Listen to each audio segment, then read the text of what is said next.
Good afternoon. Some of you already know who I am. My name is Campbell.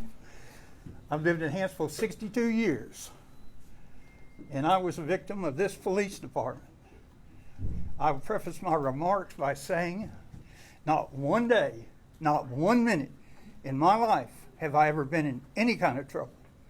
Maybe a speeding ticket. On May the 20th, 2023, I was caring for my wife. Some of you know me. I've known some of you since you were children. I was caring for my wife with Alzheimer's and my disabled daughter. On that day, an incident happened at my residence. Hanceville was dispatched.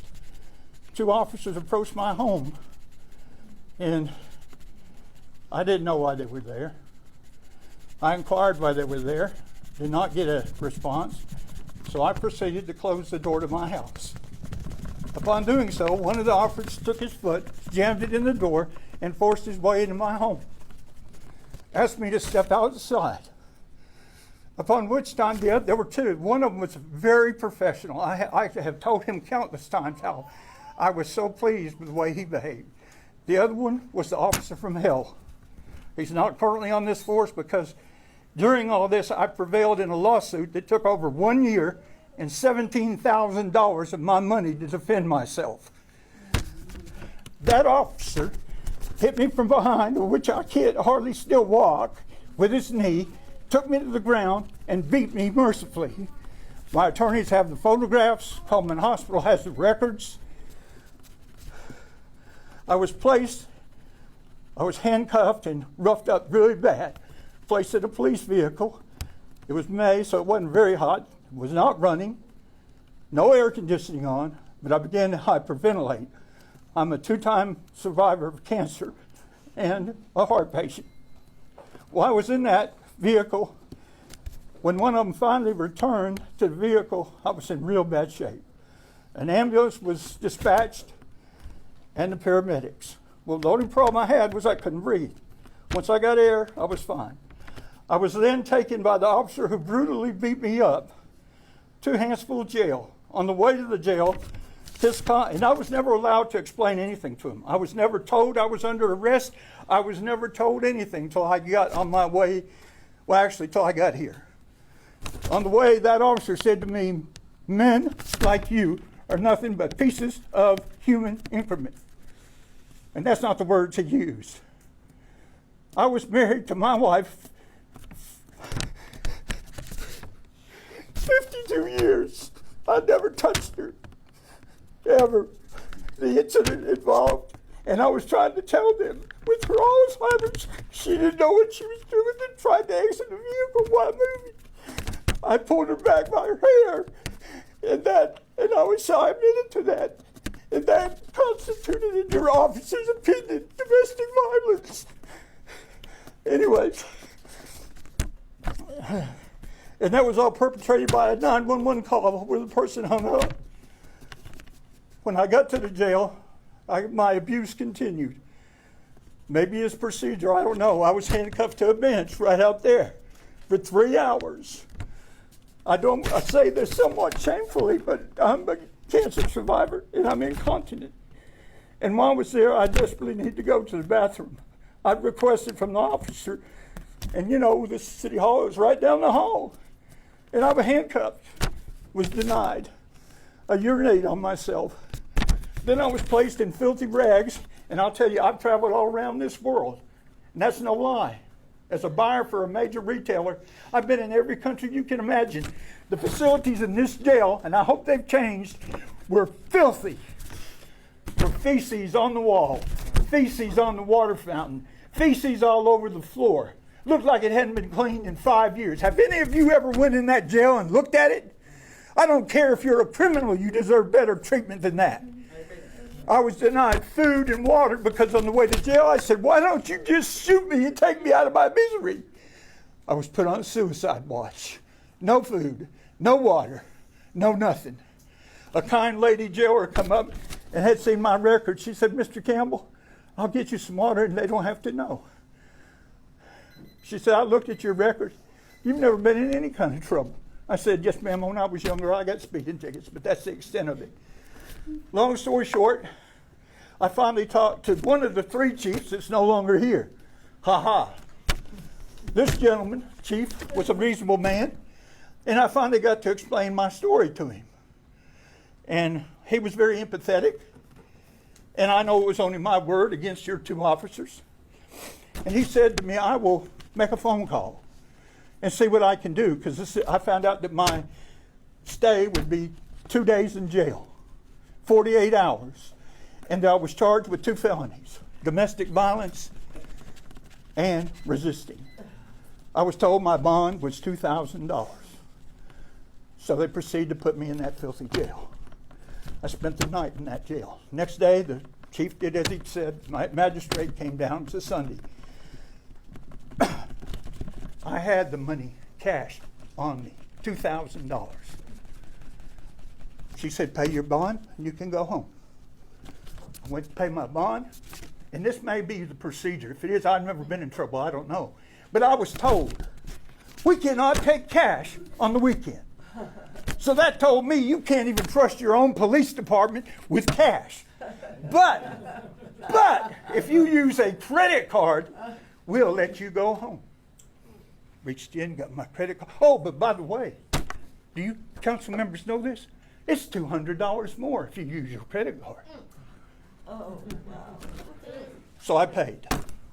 I'm ready to go home. By the way, by this time I was not allowed a phone call. I was never told anything about my charges. I called my son. Some of you know him. He's an upstanding citizen, was once a manager of LP down here. He's now a private contractor. He said, Daddy, they're not going to let you go home. I said, what do you mean they're not going to let me go home? He said, well, they told me that you're going to be transferred to Cullman Regional. I said, why? They have you under a suicide watch. You have to be evaluated. So Sunday evening, and believe me, I'm no harm to anybody, and was certainly no threat to those 2 policemen. Neither one of them could have taken me easily. I'm at Cullman Regional. I'm kept overnight. When the doctors saw my beat up body, they asked me, what could have possibly happened? And I told them, the only good thing that came out of that is the nicer of the 2 officers was the one who transported me. On the way to the hospital, I said, young man, tell me how you could possibly think that he could think that I was resisting. His exact words, and I'll never forget them, because my wife and my daughter, my wife was dying then. He said his perception was that you were resisting. I said, you were there. Long story short, it came time for discovery. I didn't know anything about discovery. Paid 2 attorneys. They said, here's what's going to happen. They got to present their evidence, and you can present your evidence. Well, Kathy, and a lot of you know my wife, Kathy, a better woman than ever was. She was on her deathbed. And I called up my attorney, Johnny Berry, and I said, I'm supposed to be there. He said, Brian, don't worry about it. He said, me and Brandon will be there. You don't have to be there. So I stayed with my wife with hospice. I wasn't there. In the meantime, my wife died. A month and a day later, my daughter died.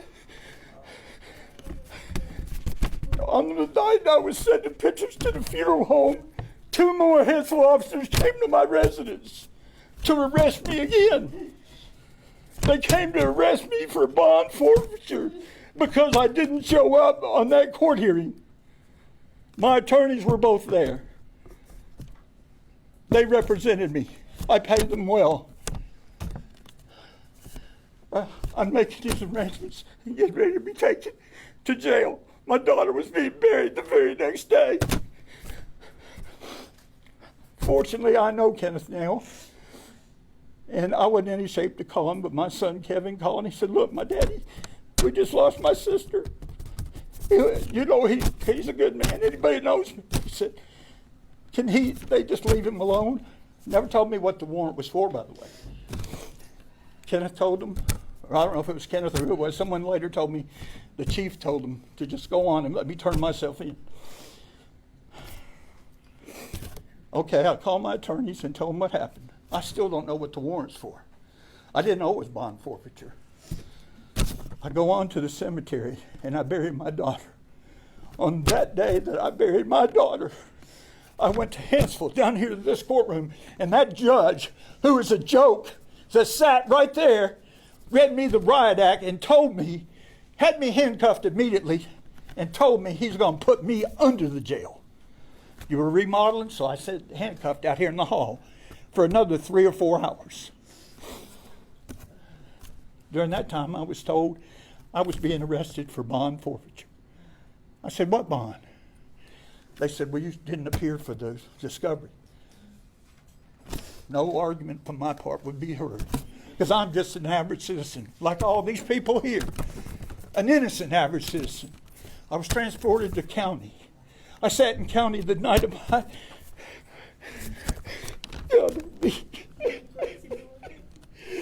The night of my daughter, she was buried, sat in county, and was going to be put in jail under no bond, 0, because I forfeited my bond, allegedly. My son knows the sheriff real well and the chief deputy.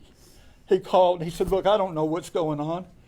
And you know, I'm not going to say my dad's innocent or guilty, but we just buried my sister.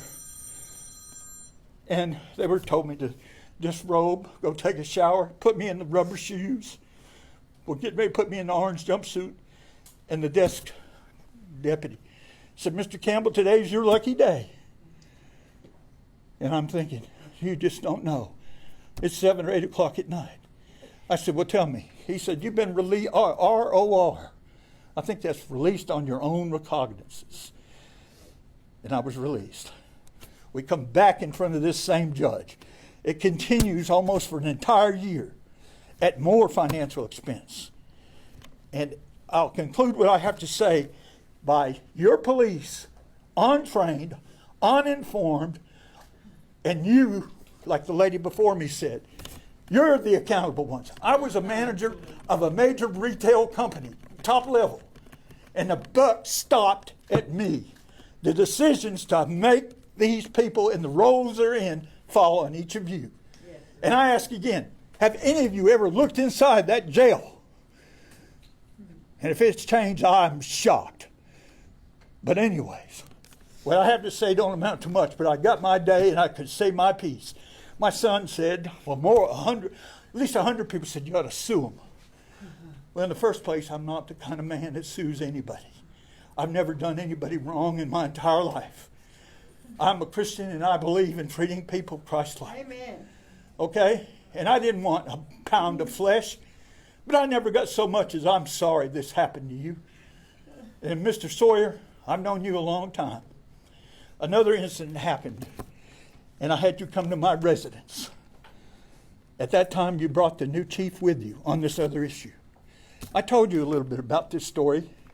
Your exact words to me in the conversation, what do you expect me to do? And my response was, so help me. If you've got a Bible, I'll swear on it. I said, what I want you to do is clean up this town. Clean up this mess. I said, the people of this town deserve it. I'm just one individual. And nobody really cares what I have to say. Imagine if it happened to you, losing your child and your wife, and then being drugged through this crap, and then financial expense on top of that.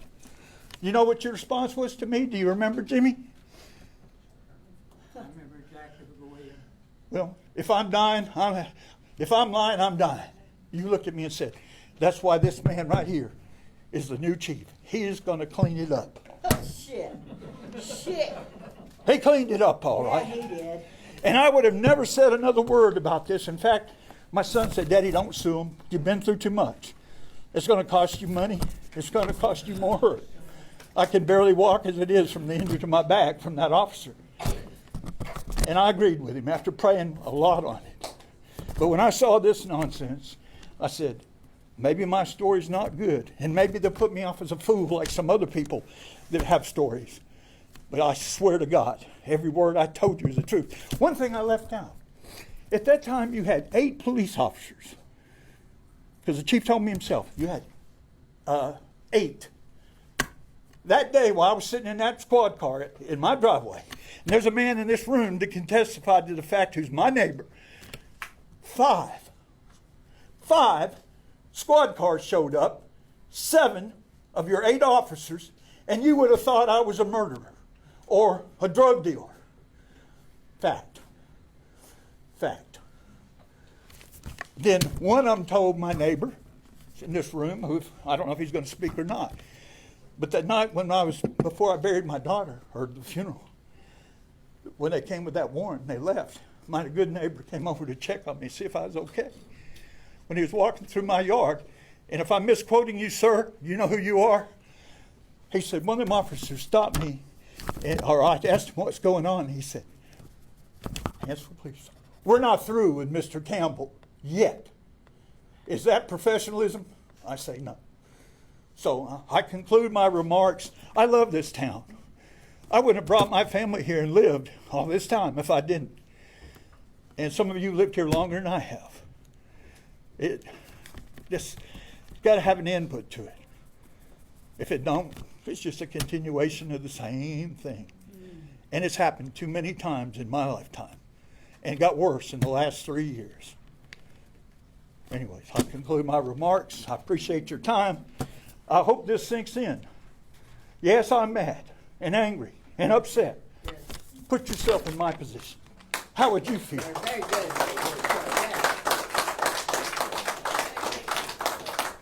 want to ask you, do you remember the officers' names? The one that beat me up so bad, they let go immediately. I've still got the paperwork in my home. The other officer was a good officer. I will not deny it. He was a wonderful police officer. What's his And he name? may be one of the ones they kept. But he was professional. Right down on What's his name? I got it at home. I don't know. But I'd be glad to give it to the press or anyone else that wants to know. Very good story. Very good.